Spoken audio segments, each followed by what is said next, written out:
Rome rises from the Lazio region in the central west of Italy. Cradled between the Apennine Mountains and the Tyrrhenian Sea, the city of 7 hills is home to almost 3 million people.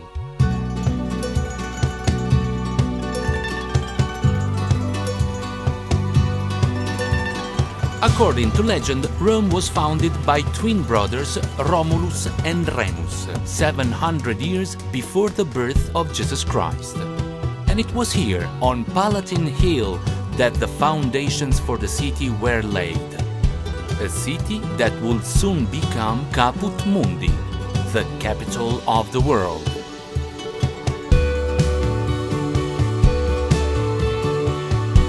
Below the birthplace of Rome lays the Roman Forum, the Foro Romano.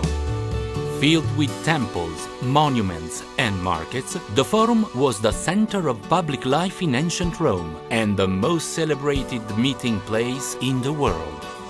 When the Roman Empire fell in the 5th century, the Forum was reduced to a cow pasture. Ah, desolazione! But the 8 columns of the Temple of Saturn and the Arch of Septimius refused to crumble.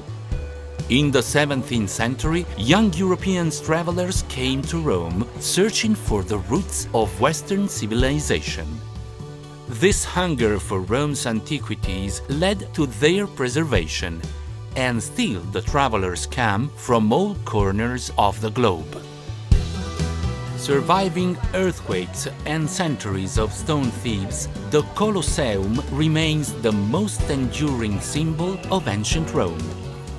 Across 4 centuries, tens of thousands gladiators, slaves and Christians died in a blaze of glory or martyrdom. On the nearby Arch of Constantine, an inscription bears the words, "Inspired by the Divine." The Pantheon was a place to worship all the gods, from Juno, the god of fertility, to Mars, the god of war. Step beneath the domed central oculus and stand in the same divine light that has bathed emperors, gladiators, merchants and travelers for almost 2 millennia. Once a stadium, today Piazza Navona is one of Europe's great squares. The thundering crowds and chariots have long faded, replaced by a trio of fountains, Baroque architectures, artists, and the aroma of Rome's best coffee. No Roman holiday is complete without making a wish at the Trevi Fountain.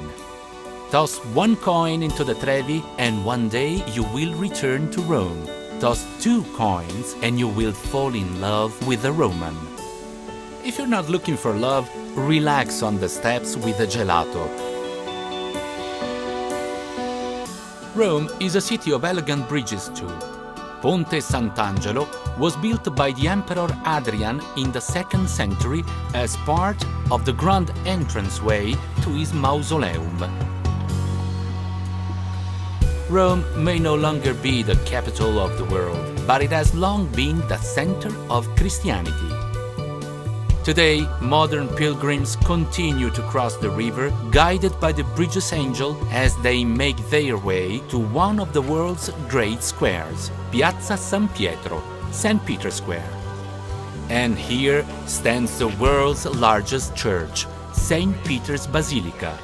Filled with masterpieces by Bernini, Giotto and Raphael, St. Peter's crowning glory is her dome, designed by the brightest star of the Renaissance, Michelangelo.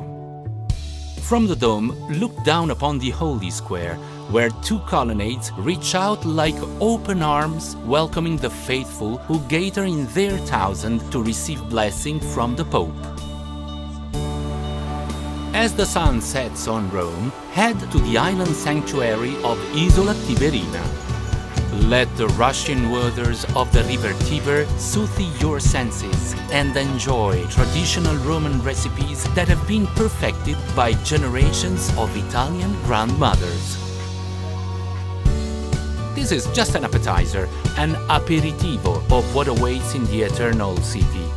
To really taste all of Rome's treasures can take a lifetime. But be warned, it only takes a moment for Rome to forever conquer your heart.